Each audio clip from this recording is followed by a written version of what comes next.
아침 게 누나 가리듯 나의 약한 믿음을 쌓일 때 부드럽게 다가온 주의 음성 아무것도 염려하지 마라 비출기에 바위 베이듯 나의 작은 소망 사라져갈 때 고요하게 들리는 주의 음성 내가 너를 사랑하노라 외로움과 방황 속에서 외로움과 방황 속에서 주님 앞에 나아갈 때에 위로하시는 주님 나를 도우사 상한 나의 마음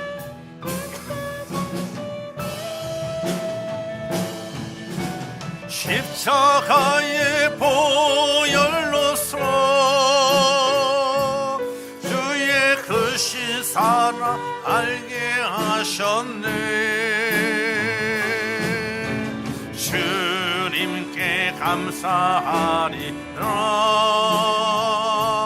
언제나 주님께 외로움과 방황 속에서 외로움과 방황 속에서 주님 앞에 나아갈 때에 위로하시는 주님 나를 도우사 상한 나의 마음 감싸 주시네 십자가의 보혈로서 주의 크신 사랑 알게 하셨네 주님께 감사하리라 언제나 주님께 외로움과 방황 속에서 외로움과 방황 속에서 주님 앞에 나아갈 때에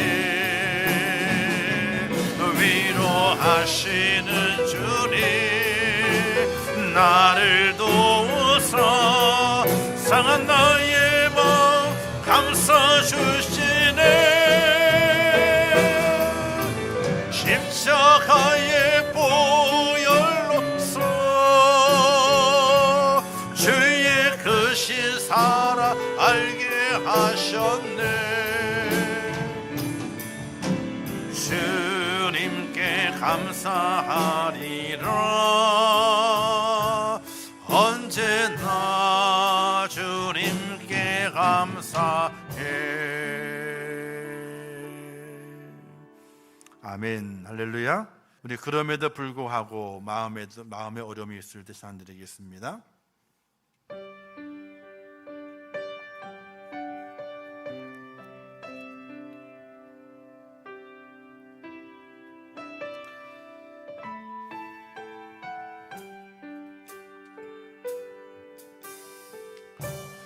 마음속에 어려움이 있을 때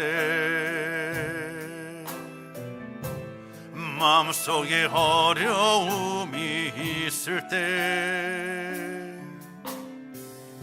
마음속에 어려움이 있을 때 주님 내게 먼저 오사 내 마음을 만지고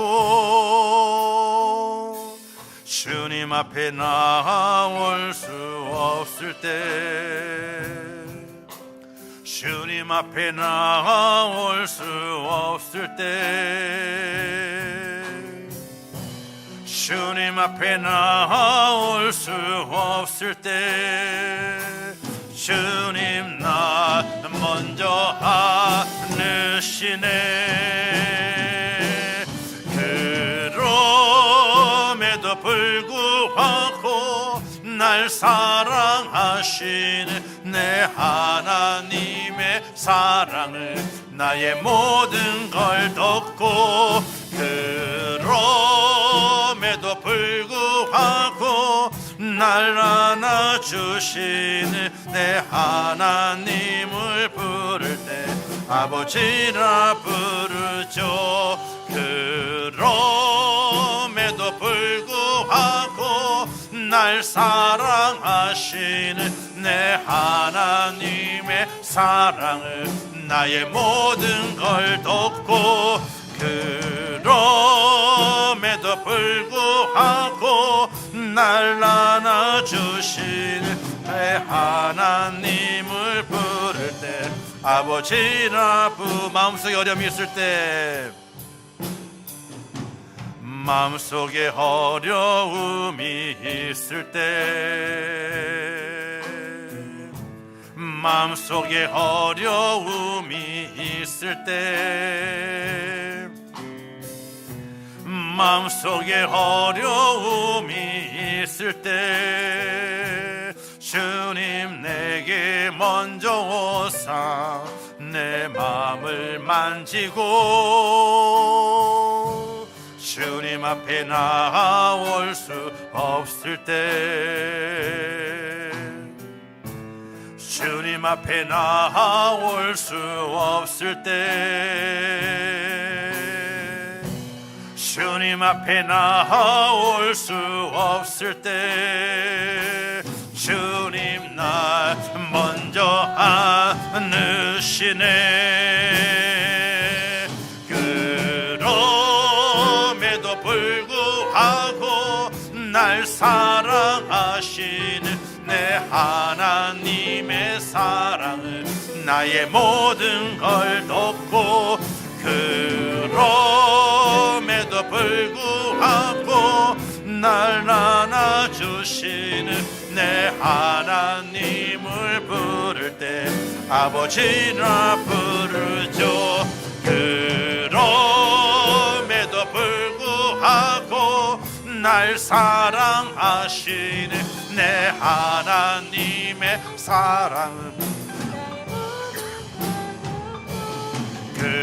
그럼에도 불구하고 날 안아주시는 내 하나님을 부를 때 아버지라 그럼에도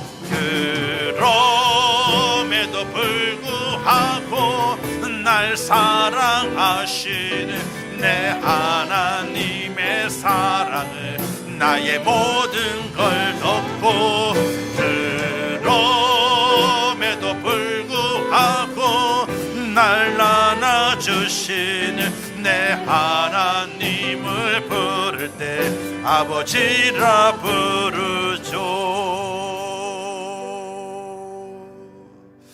아멘, 할렐루야. 이 찬양을 부를 때 보게 되면요, 이 저희의 과거를 이렇게 다 회상하게 만드세요.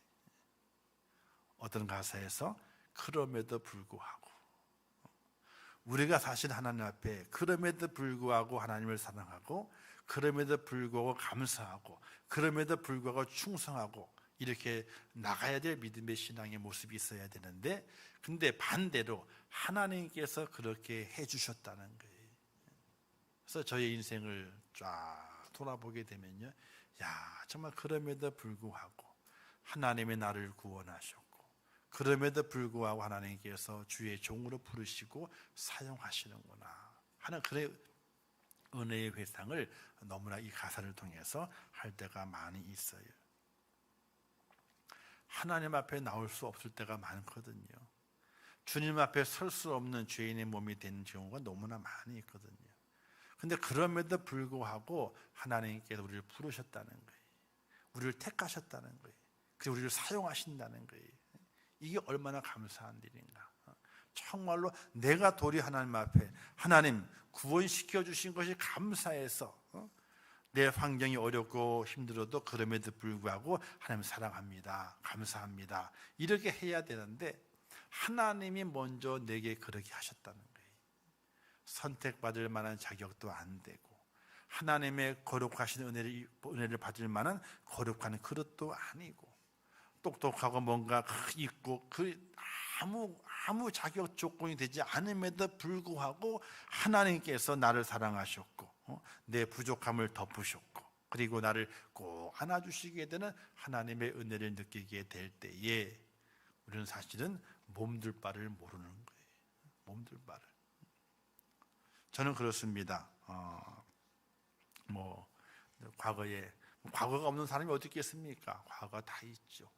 과거의 삶을 돌이켜 보게 되면은 절대로 하나님께 구원받을 만한 사람이 아니고 주의 종이 될 만한 자격을 갖춘 것도 아니고 하나님의 사랑을 받을 만한 그릇이 된 것도 아니고 하나님의 거룩함을 닮을 만한 거룩한 그런 그릇도 아니고 다 쪽박이 깨지고 해지고 더럽혀진 그런 그릇임에도 불구하고 그곳 하나님의 거룩함을 부어주셨다고 하는 그 사실이 얼마나 감사한지 몰라요. 또 하나님께서 나를 버리신, 유기하지 않으시고 나를 붙들어 세워주셔서 천국에 대한 소망을 간직하고 천국 백성에 대한 소망을 간직하고 믿음으로 걸어가게 하신 것이 얼마나 감사하고 얼마나 정말로 큰 축복인가를 깨닫게 돼요. 정말로 그럼에도 불구하고 나를 사랑해 주셨고 그럼에도 불구하고 나를 안아주셨고 그럼에도 불구하고 나를 하나님을 아버지라 부를 수 있는 그런 거룩한 하나님의 자녀로 삼아주신 것이 얼마나 감사한 일인가. 우리가 감사절을 보내면서 감사 주간을 보내면서 그런 마음으로 주 앞에 감사하고 정말로 하나님 감사하다 이런 믿음의 고백 가운데 승리할 수 있기를 주님의 이름으로 축원합니다. 기도하겠습니다. 하나님 아버지 은혜를 감사합니다. 저희를 사랑하셔서 주님 안에 세우신 아버지요, 거룩한 주일을 지키면서 오후 예배로 영광을 돌립니다. 하나님이 저희를 기억하시고 하나님이 우리의 이름을 기억하시고 우리의 몸의 행동을 기억하시며 하나님께 드려지는 우리의 마음을 기억하여 주시옵소서. 하나님, 온전한 예배자, 신실한 예배자, 하나님을 기쁘시게 하는 예배자, 하나님의 뜻을 이루어가는 아름다운 예배자가 될 수 있도록 저희를 도와주시옵소서. 우리 영혼이 기뻐 뛰게 하시옵소서. 우리의 마음이 하나님의 은혜로 가득 채워지게 하옵소서. 하나님의 진리를 깨닫게 하시고 믿음 안에 세워지는 축복자가 되게 하여 주시옵소서. 하나님이 함께 하실 것을 믿습니다. 이 오후 시간 소수의 인원이 하나님께 마음을 드립니다. 이 마음을 받아주시고 의인 한 명만 있더라도 그곳을 살리시겠다고 말씀하신 하나님의 그 약속을 기억합니다. 오늘 이 시대에 우리 임천교회에 우리가 오늘 예배하는 자들이 하나님 앞에 의인되게 하시고 우리를 통해서 하나님의 구원의 역사가 우리를 통해서 하나님의 그 거룩하신 일들이 이루어질 수 있도록 하나님이여 도와주시옵소서. 십자가의 주님 바라보게 하시옵소서. 하늘에 소망을 두게 하시옵소서. 날마다 내게 허락하시는 하나님의 그 은혜를 기억하며 세상의 소리를 물리치고 하나님의 음성을 듣는 하나님의 사람이 되게 하여 주시옵소서. 이 시간 함께 하실 것을 믿습니다. 예수님의 이름으로 기도하옵나이다. 아멘. 할렐루야. 함께 오늘 저녁 오후에 나눌 말씀의 제목은 하나님이 쓰시는 사람이라는 제목으로 함께 말씀을 나누려고 합니다.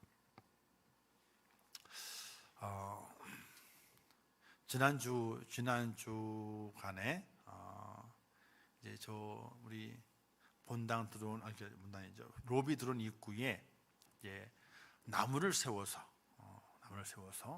추수감사절의 느낌을 좀 더 일찍 해봐야 되겠다 싶어서 이제 나무를 심어야 되거든요.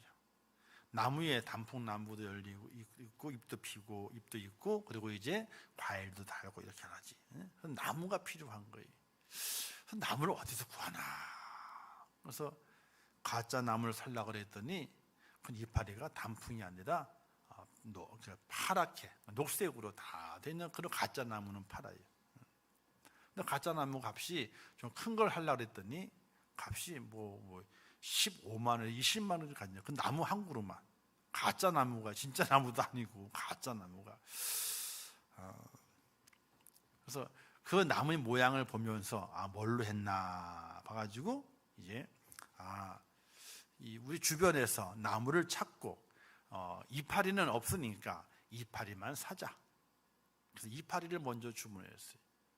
단풍이 다 안 진 걸로 계산해서 단풍 이파리와 빨갛게 된 단풍 이파리와 그다음에 물이 안 든 녹색 이파리로 되어 있는 이파리를 각각 따로따로 주문해서 샀어요.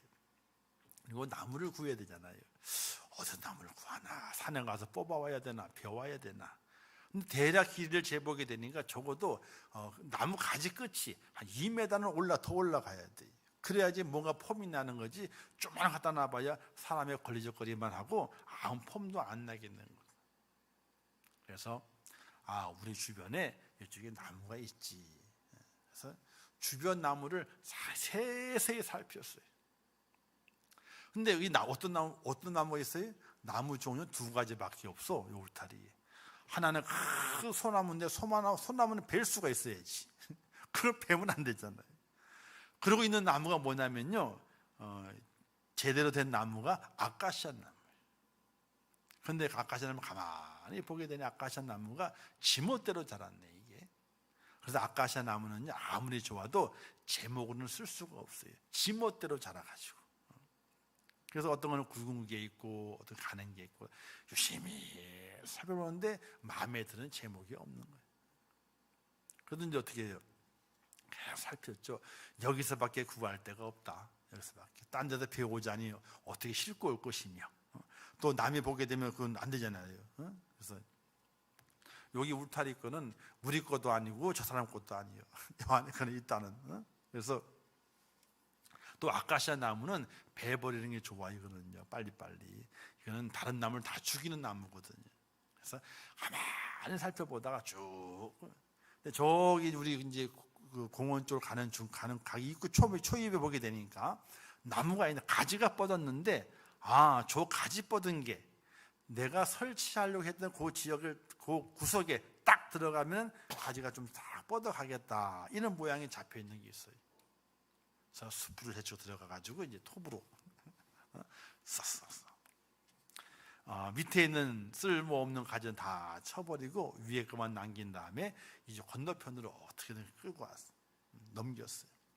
그리고 나무를 딱 세워보게 되니까 나무가 그럴듯한 거예요.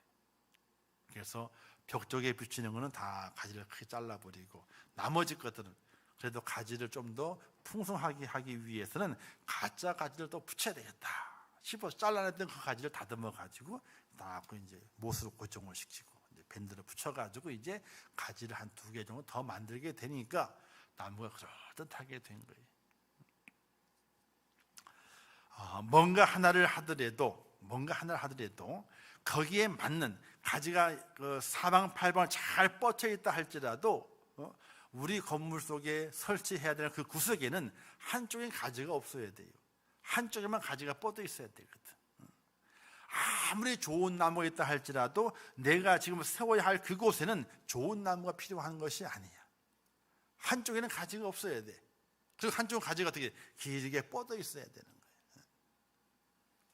가지가 잘 뻗어 있는 좋은 나무라 할지라도 어떤 경우에는 쓰임받지 못할 때가 있는 거예요. 근데 가지가 지멋대로 뻗었어. 한쪽 방향으로 쫙 뻗었어. 그럴지라도 그 가지가 그 나무가 쓰임받는 그 자리가 있다는 이야기. 하나님께 사용하시게 될 때에 쓰시는 사람은 그 시대와 그 환경에 맞게 사용을 하시게 됩니다. 어려울 때는 어려울수록 또 어렵지 않을 때는 어렵지 않을수록 하나님께서 사람을 쓰시게 되는데 하나님을 쓰시는 사람이 있는 거예요. 오늘 말씀을 함께 나누면서 그렇다면 하나님께서는 기본적으로 어떤 사람을 쓰시는가 하는 것을 함께 나누려고 하게 돼요. 어떤 분은 이런 얘기를 하더라고요. 산을 지키는 것은 산을 지키는 것은 좋은 나무가 산을 지키는 것이 아니라 잡목이 산을 지킨다, 이런 얘기를 하게 돼요. 왜 좋은 나무가 산을 안 지킬까요? 다 파갔어. 어디에 쓰려고? 정원수로 쓰려고. 산에 있는 좋은 나무를 다 파다가 집에, 저기 정원에, 그 정원수 쓰기 위해 또는 도로가에 그 나무를 세우기 위해 다 파가버리고 말았어. 근데 그 산이, 나무가 없어지게 되면 산이 무너지거든요. 근데 그 산이 무너지지 않도록 산의 흙을 꽉 잡고 있는 나무들이 있는데, 가만히 보게 되니까 좋은 나무가 아니라 잡목들이 그 나무를 꽉 쥐고 있더라는 거예요. 하나님께서 우리를 사용하시기 위해서 우리를 부르시게 될 때에 어떤 사람을 하나님께서 부르시는가, 이걸 우리가 생각해 볼 수 있어야 됩니다. 이 시대에 쓰임받지 못하는 사람은요, 정말로 불행한 사람이 되는 것이, 쓰임받는 사람이 되게 될 때 그 쓰임이 영적인 보람도 되고, 그리고 하나님께서 하늘의 상을 쌓아 두시면서 오늘 우리에게 그 상을 부어주실 수 있는 축복의 주인공이 된다는 사실이, 우리 어르신들이 그래요. 아이고, 나는 나이가 많아가지고 쓸 데도 없어. 나는 허리도 아프고 다리도 아프고 머리도 아프고 쓸 데가 없어. 안 그래요. 하나님은 제대로 잘 세워져 있는 나무를 사용하셔가지고 그 산을 꽉 쥐고 있는 것이 아니라, 그렇지 못한, 사람이 선택하지 않은, 사람이 뽑지 않은 그런 일꾼을 통해서 하나님께서는 그 산을 무너지지 않도록 만들어 가신다는 사실이, 우리가 그 진리를 깨달아야 돼요. 그럼 하나님께서 어떤 사람을 사용하시게 되는가? 첫 번째는 한번 따라서 하겠습니다. 부족한 사람. 우리 그러잖아요. 하나님, 나는 부족해요. 근데 난 못해요. 왜 못해? 나는 부족해요. 그러잖아요. 근데 하나님께서는 부족하다고 그런 사람을 찾아. 이상하니만큼 부족하다는 사람을 찾는 거예요. 재미난 이야기가 있어요. 어느 노총각 목사님이 이제 결혼 대상자를 찾는 거예요. 하나님을 하다 보게 되니까 이제 못 찾았어요. 근데 이제 어떻게 돼요? 이제 사모를 찾아야 되잖아요. 그래서 이제 중매하러 온 사람한테 얘기를 했어요. 뭐라고 얘기했냐면요, 나는 가장 못생긴 사람하고 못생긴 사람을 선을 봐야 됩니다. 가장 못생긴 사람하고 결혼해야 되겠습니다 라고 했다는 거예요. 이제 이거 여러 가지 있겠죠. 그런데 그 목사님의 지론이 그랬어요. 나는 가장 못생긴 사람하고 결혼해야 됩니다 그랬어요. 근데 이제 중매하시는 분을 통해 가지고 한 처녀를 소개받았는데, 처녀가 그 목사님의 마음에 들고 싶은 거예요. 그래서 자기도 못생겼는데 그래도 마음에 들어야 되잖아요. 그래서 더 못생긴 친구를 다 대동을 하고 그 자리에 딱 한 거예요. 자기가 생각하니 자기보다 더 못생긴 친구를 데려가게 되면은 자기가 어떻게 돼요? 좀 예뻐 보이잖아요. 그걸 기대하고 딱 선보는 자리에 나갔던 거예요. 그런데 그 노총각 목사님은 중매하시는 분이 소개했던 그 여자와 결혼하지 않고 그 여자가 데려봤던 더 못생긴 여자하고 결혼을 했더라 하는 그런 우스운 이야기가 있어요. 뭐 진짜인지 가짜인지 모르겠지만 예화집에 있더라고요, 그 얘기가. 자, 여기에서 무엇을 깨닫게 되느냐? 하나님께서 우리를 사용하시게 될 때에 어떤 사람을 하나님이 사용하시게 되느냐 하는 거예요. 잘생기고 똑똑하고 유능한 사람, 그 사람들을 하나님께 사용하시는 것이 아니라 성경에서 하나님께 사람을 사용하시고 뽑으시는 과정을 보게 되면은, 그걸 보게 되면은 유능하지 않은 사람이었다는 거예요.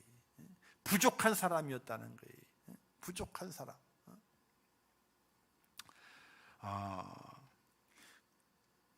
고린도전서 1장 26절 29절 말씀 이렇게 말씀했어요. 형제들아, 너희를 부르심을 보라. 육체를 따라 지혜로운 자가 많지 아니하며, 보세요. 육체를 따라 지혜로운 자가 많지 아니하며, 능한 자가 많지 아니하며, 문벌 좋은 자가 많지 아니하도다.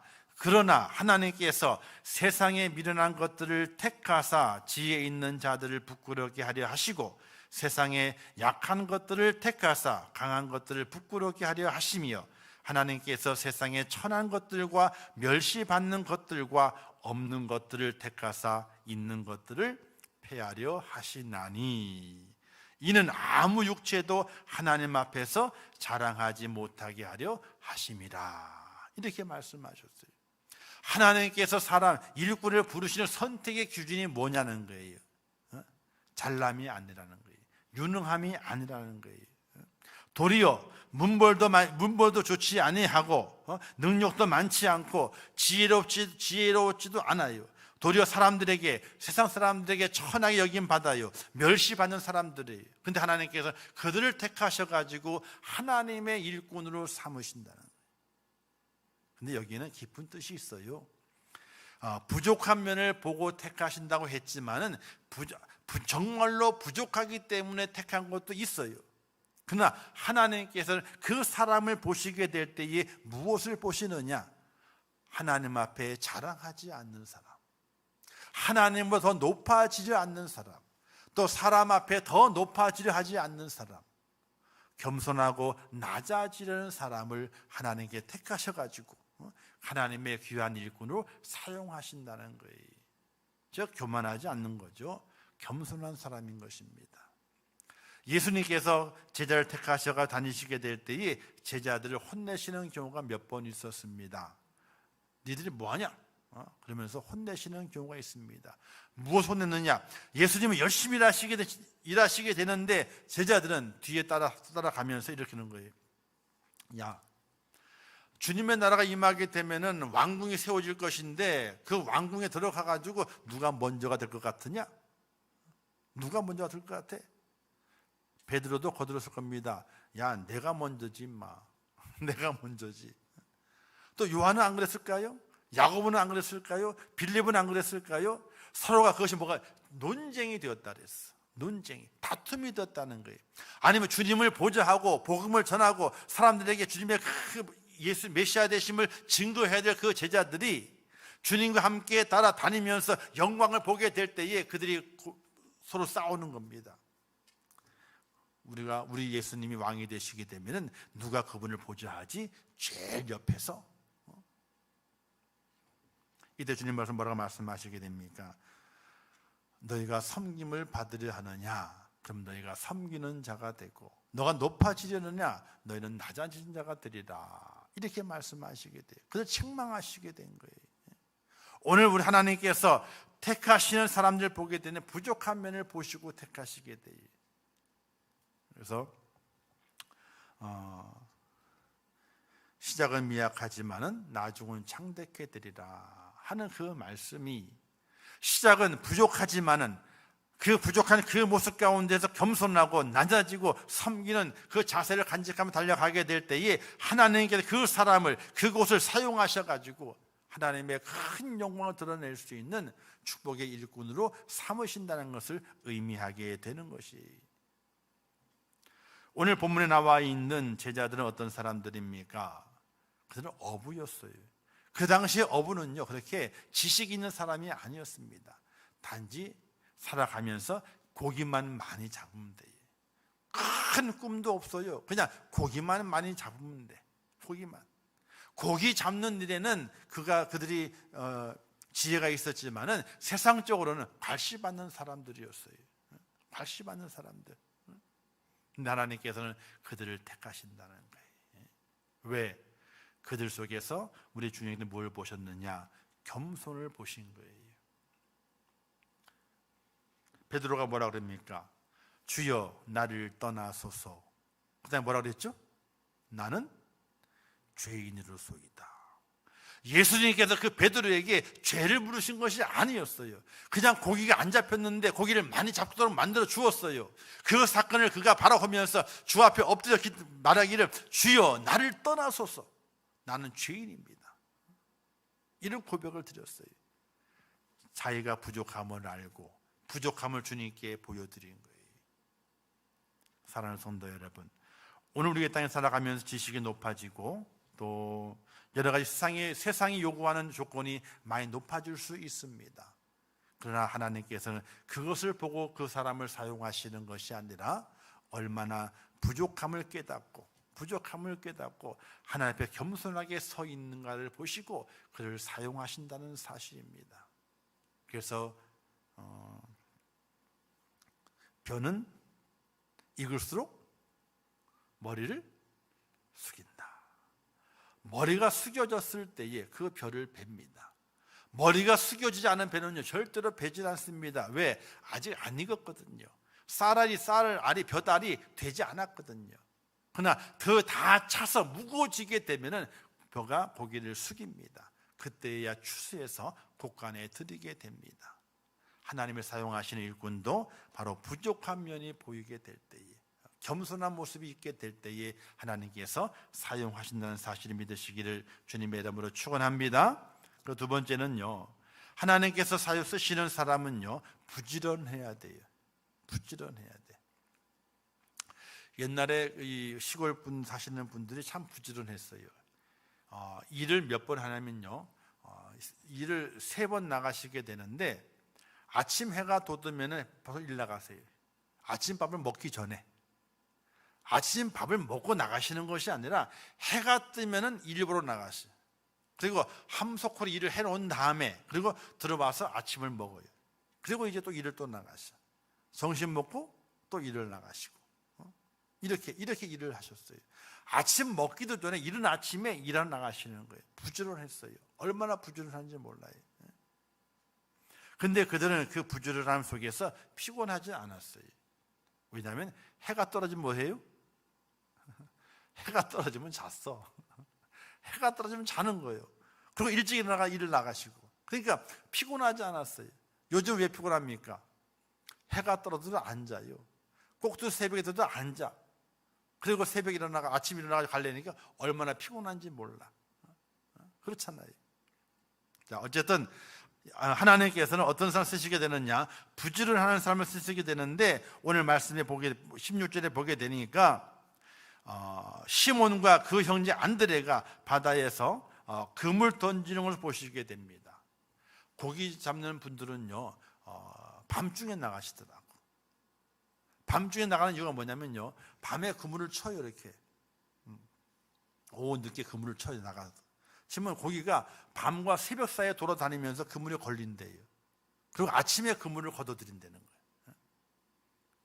그러니까 오후에 나가가지고 오전에 준비한 다음에 오후에 나가서 그물을 칩니다. 그리고 밤이 쭉 새가지고 들어와서 새벽녘에 가가지고 그물을 걷어들이는 거예요. 그러면 그때 밤중에 새벽녘에 고기가 움직였기 때문에 그때 고기가 그물에 걸린다는 거예요. 이처럼 이들의 삶은 밤을 맞도록 수고해야만이 얻어지는 그 고기를 가지고 먹고 사는 어부였습니다. 얼마나 부지런한지 몰라요. 저는 이런 생각을 해봤어요. 야, 배 한 척만 있으면은, 야, 이게 땡이겠구나, 먹고 사는 데는.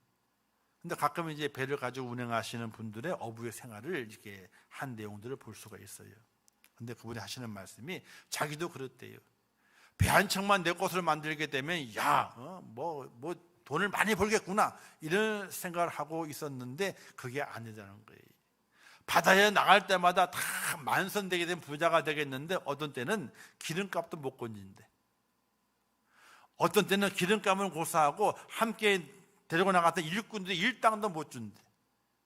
어떤 때는 만선이 돼가지고 고기가 풍성하게 잡힌 데도 있지만 어떤 때는 기름값도 안 나올 정도로 고기가 수확이 없는 때가 있다는 거예요. 그러니까 이제 그 인터뷰 하시는 분을 물어요.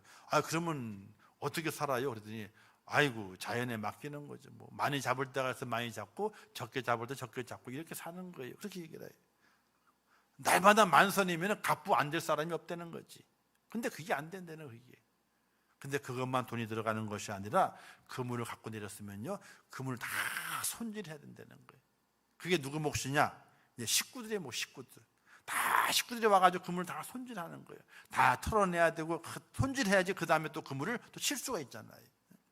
또 바다에서 그물을 잃어버리게 되면 어떻게 되면 잃어버려 큰 손실이라는 거예요. 줄이 딱 끊어지게 되면요, 그물을 놓쳐버리게 되면은 그 그물을 버리는 거라는 거예요. 근데 그들의 삶을 보게 되니까 새벽부터 밤늦게까지 부지런해요. 어부가 그렇게 부지런해야 된다는 거예요. 그러면서 이 말하기를 농사 짓는 분들보다는 어부가 더 힘들어요 그래요. 농사 짓는 분은 새벽에 아침 일찍 나갔다가 저녁에 들어오게 되면 밤에는 안 나가지요. 우리는 밤에 나가서 밤에 나가가지고 그물을 쳐야 되고 낮에는 그물 손질을 해야 된다는 거예요.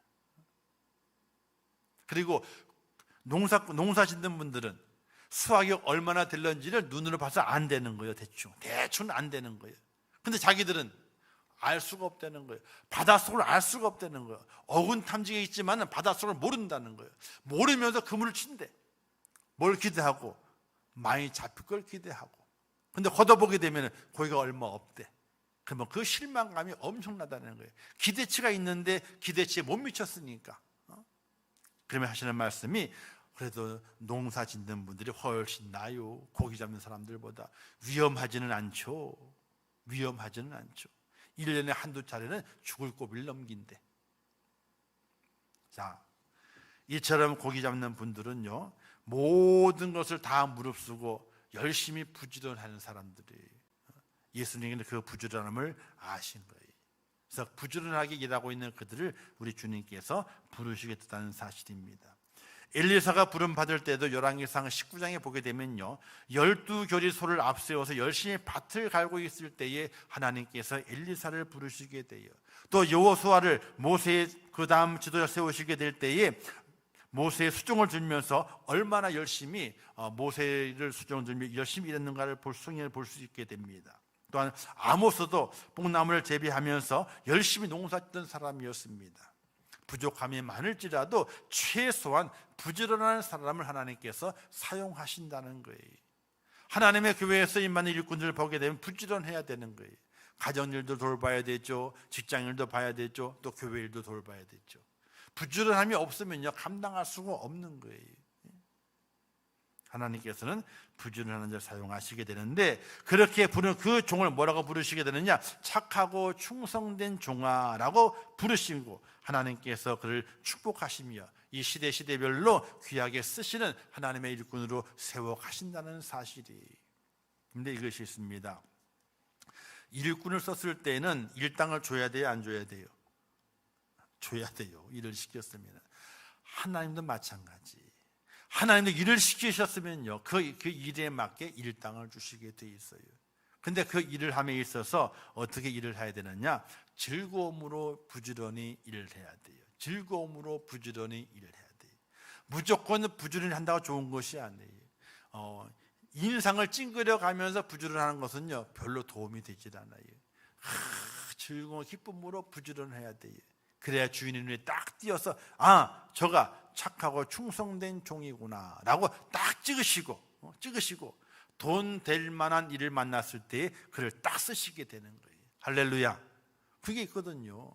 제가 왜 그걸 알게 되냐면요, 우리 옛날 먼저 교회에 있는 그 교회 앞에 인력시장이 있어요. 인력시장이.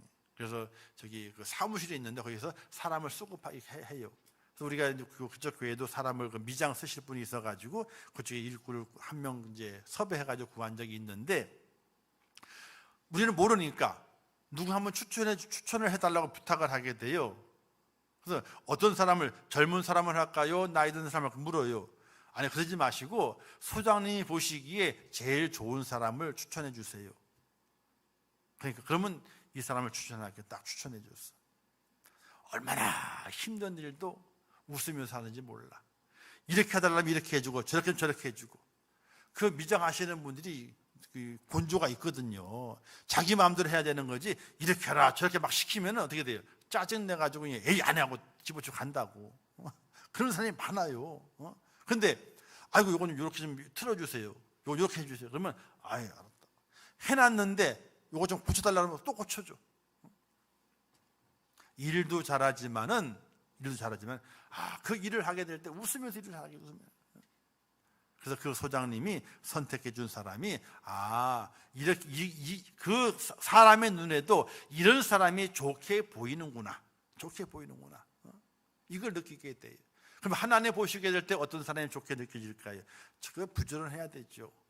그러나 더 하나 더 보탠다면은 즐거움으로 일하는 사람, 기쁨으로 일하는 사람, 그 사람을 하나님께서 더욱더 귀하게 쓰신다는 사실이. 그래서 우리 교회 저번 교회 일을 하게 될 때에 하루 일을 거리가 아니거든요. 근데 일당을 얼마 줘야 되는 거예요? 하루치를 줘야 돼요. 무조건적으로. 근데 부르게 되면 하루치 주게 돼 있는 거예요. 기본적으로 일찍 불렀든지 늦게 불러도 상관이 없어. 그러니까 그 소장의 마음에 들었으니까 얼마나 일하면 우리는 잠깐 얼마 안 됩니다. 반날 좀 더 될까요? 그러면 딱 소개 3-4시간 일하고 하루 일당 딱 받아가지고 가는 거예요. 딴 데서는 거의 10시간 넘게 일을 하거든요. 10시간 넘게 일해야 받을 그것을 3-4시간 딱 일을 하고 하루 일당을 딱 받아가지고 가. 추천해 줬기 때문에. 사랑하는 성도 여러분, 이 삶의 우리가 사는 세상 속에 돌아가는 그 내용들을 잘 기억하고 있다가 하나님과 연결시켜야 돼요. 하나님이 어떻게 하실 것인가를 연결시켜야 돼요. 그 속에 하나님의 진리가 발견되게 되고 하나님의 축복의 통로가 발견된다는 사실이. 그래서 부지런해야지만이 하나님께서 귀하게 쓰시는 사람으로 부르신다 하는 거예요. 마지막 세 번째는요, 자기 꿈을 버리고 주님의 꿈을 품는 자를 하나님께서 사용하시는 거예요. 17절에 보게 되니까 예수께서 가라사대 나를 따라오너라 내가 너희로 사람을 낳는 어부가 되게 하리라 이렇게 말씀했어요. 사람을 낳는 어부가 되게 한다는 거예요. 아니, 어부는 뭘 낚아야 되는 거죠? 고기를 잡아야지. 고기를 잡아야 돈이 되는 거, 생활에 보탬이 되죠. 사람을 낚아봐야 아무 소용이 없잖아요. 팔아먹기나 하겠어. 어떻게 하겠습니까? 사람을 낚아봐야. 그런데 주님께서 나를 따라오너라 내가 너희로 하여금 사람 낚는 어부가 되게 하리라 새로운 사명을 맡기셨어요. 그 새로운 사명을 맡겼을 때에 자기의 꿈을 버려요. 자기가 고깃배를 산 거는 고기를 많이 잡아가지고 식구를 잘 먹여 살리고 좀 호의호식하기 위해서 고깃배를 갖고 있었는데 그걸 다 버리라고 하는 거예요. 고기를 잡지 마라. 이제는 사람을 낚아라. 사람을 잡으라. 이렇게 새 삶을 맡겼을 때에 자기의 꿈을 버려요.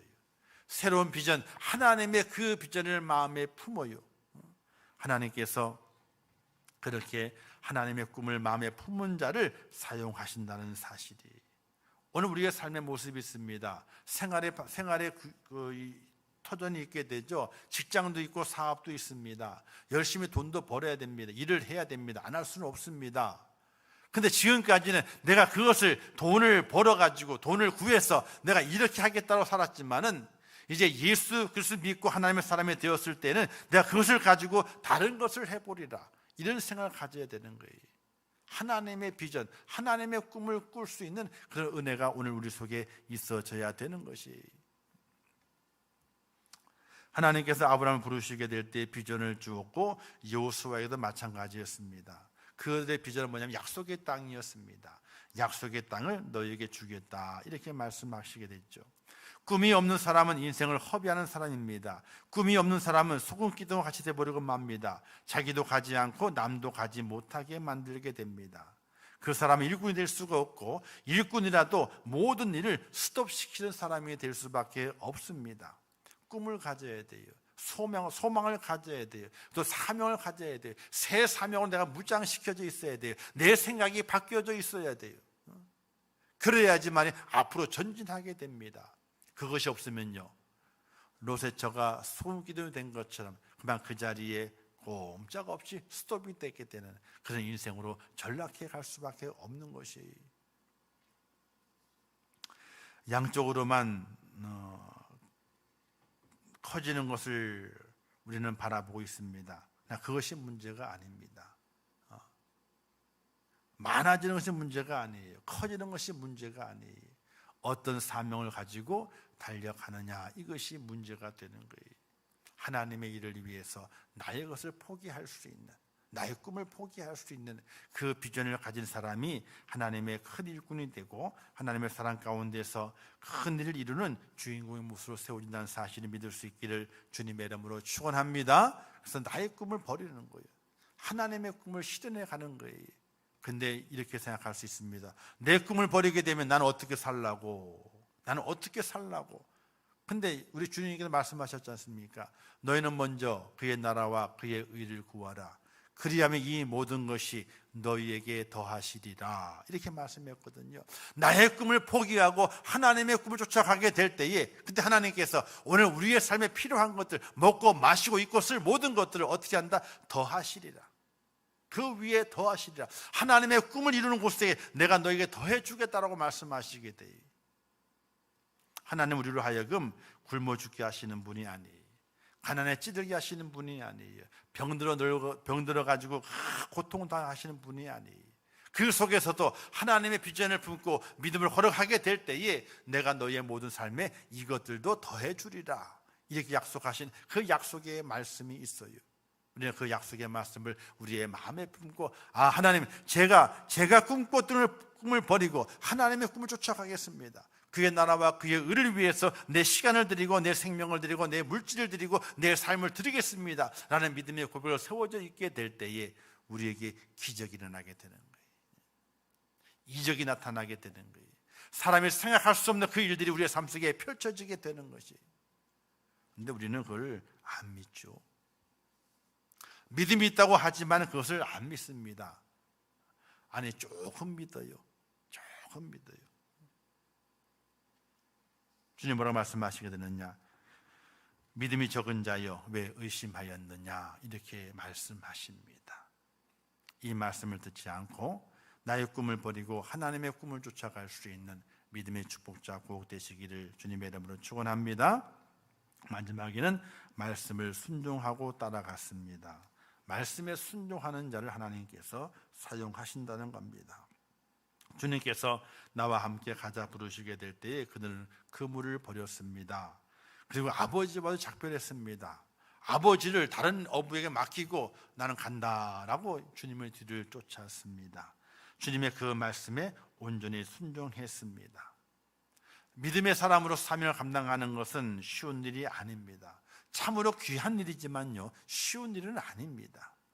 아버지를 내버려 둬야 돼요. 여기 아버지가 나이가 들었을까요? 안 들었을까요? 나이가 들었어. 연로하신 아버지를 내버려 둬야 돼요. 고기 잡는 게 얼마나 고된 일입니까?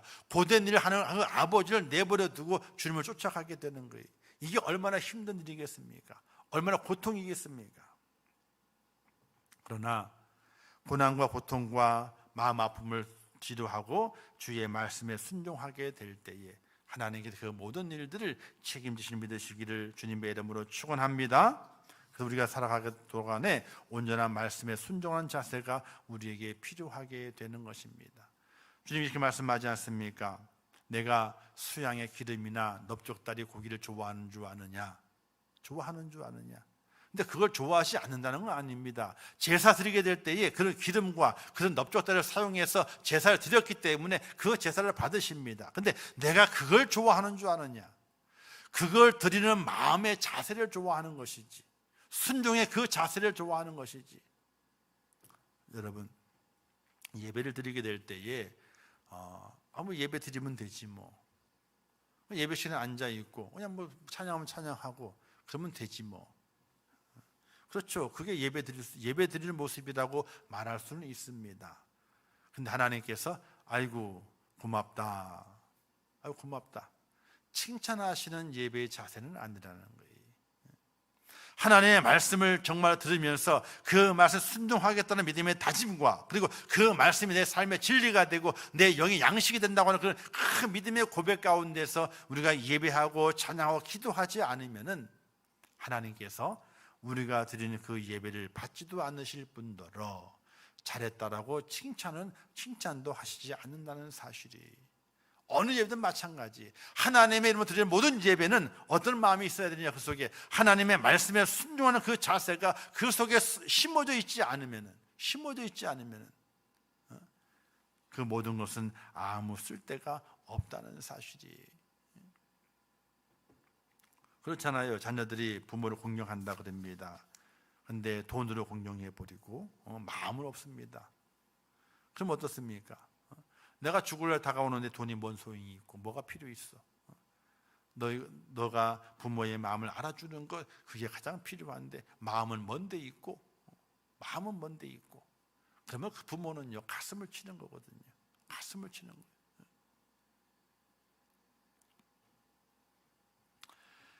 사랑하는 성도 여러분, 하나님의 말씀에 온전히 순종하는 그가 하나님의 쓰시기에 합당한 일꾼 된다는 사실을 믿으시기를 주님의 이름으로 축원합니다.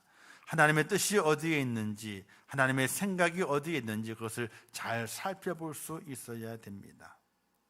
사무엘하 3장 1절에 보게 되면 이런 말씀이 있습니다. 다윗은 점점 강하여 가고 사울의 집은 점점 약하여 가니라. 이런 말씀이 있습니다. 왜 그와 같이 다윗의 집은 강하여 가고 사울의 집은 약해 갔습니까? 그건 다른 것에 있는 것이 아니었습니다. 하나님의 말씀에 불순종한 사울이었기 때문에 그렇고, 하나님의 말씀에 순종한 다윗이었기 때문에 다윗의 가문은 강해져 가고 사울의 집은 점점 약해져 갔다는 사실입니다. 오늘 우리는 그 의미를 잘 깨달아야 됩니다. 그냥 그렇게 역사의 이야기로 지나가는 것이 아니라 그 하나님께서 오늘도 나와 함께 역사하시고 나와 그 성경에 기록되어 있는 사울을 보듯이 다윗을 보듯이 나를 그렇게 보신다는 사실입니다. 그리고 사울이 행했던 대로 다윗이 행했던 대로 오늘 내게도 하나님께서 행하신다는 이야기입니다. 우리가 그것을 잘 기억하고 믿음 생활을 감당할 수 있는 하나님의 사람이 되어야 합니다. 사랑하는 성도 여러분, 우리의 나이와 우리의 환경과 우리의 건강은 아무 상관이 없습니다. 하나님의 글을 쓰시지 않는다고 분명히 말씀했거든요. 지혜롭지 못한 자, 어리석은 자를 들어서 지혜 있는 자를 부끄럽게 한다 그랬습니다. 약한 자를 들어가지고 강한 자를 부끄럽게 한다 그랬습니다. 입을 막아버린다 그랬습니다. 하나님을 쓰시는 조건은 아무 상관이 없습니다. 내가 병이 들었습니까? 상관이 없어요. 상관이 없어요. 내 환경이 어렵습니까? 아무 상관이 없어요.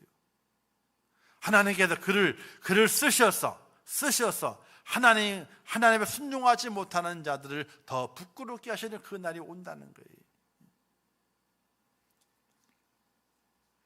우리는 그 의미를 영적으로 잘 깨달아 갈 수 있어야 됩니다.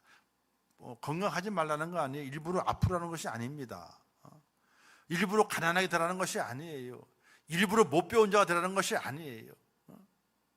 하나님께서 어떤 자를 쓰시게 되는가, 그 의미를 잘 깨닫고 내 어떤 환경과 시간과 건강과 물질과 모든 것 속에서 나는 내 생명 부르실 때까지 하나님께 쓰시는, 사용하시는 그런 일꾼의 자리에 내가 앉아 있어야 되겠다는 것, 내가 그 자리에 쓰임 받아야 되겠다는 것, 그런 믿음의 결단을 가지고 살아갈 수 있어야 되는 것입니다.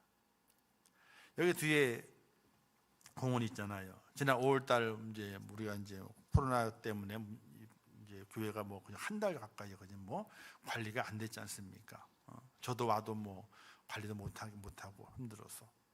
그런데 개망초 아시죠? 개망초. 조그마한 꽃이 안 폈을 때 뜯어가 나물 해먹는 개망초 있잖아요, 그죠? 그 개망초가 제 키보다 더 크게 됐어요. 제 키보다 더 크게.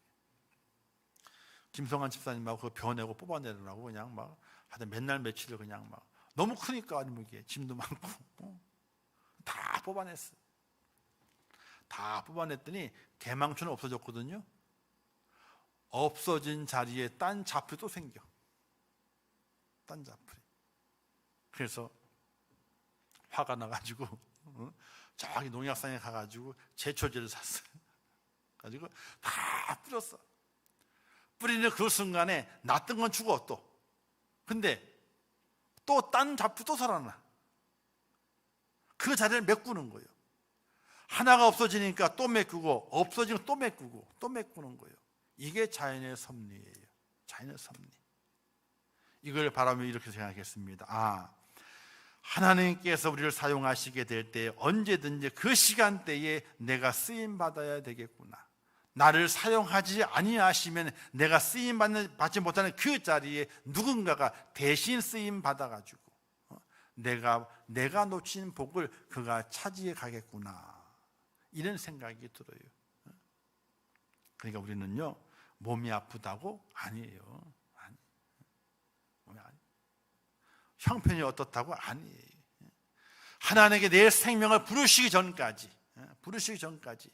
우주의 종말이 오기 전까지, 또 내 개인의 종말, 나를 부르시기 전까지 내가 몸을 움직일 수만 있으면